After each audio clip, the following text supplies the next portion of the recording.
Je viens de m'acheter une nouvelle montre. C'est une Casio vintage plutôt cool, mais elle a déjà un gros problème et il faut que je règle ça. C'est la deuxième Casio que j'achète et c'est clairement pas la dernière. Le design est cool, elle passe partout, elle est résistante à l'eau, elle fait vintage et moderne à la fois. Non, vraiment, elle est trop bien. Mais il y a quand même un problème. Un gros problème même. Tout le monde a cette putain de montre. Dans la rue, sur les réseaux, même à la boulangerie, je croise toujours quelqu'un avec cette montre.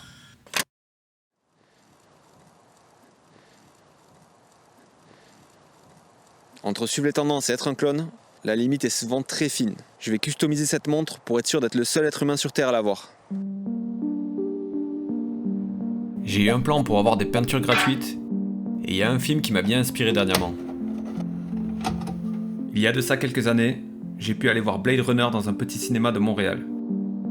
En plein milieu de l'hiver québécois, j'ai découvert ce film et j'ai pris une première claque.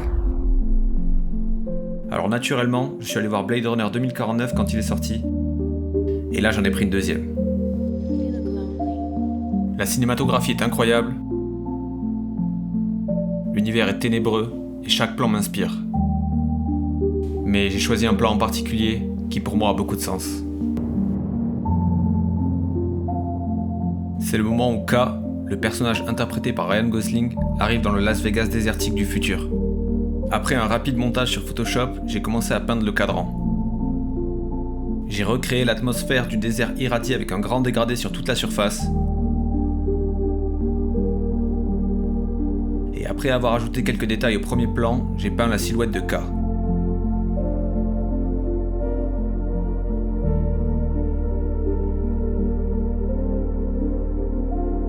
J'ai ensuite pris une aiguille pour gratter la partie métallique au niveau du midi. J'ai repeint les index un par un. Et à ce stade, il ne reste plus qu'à chasser les aiguilles et tout remonter.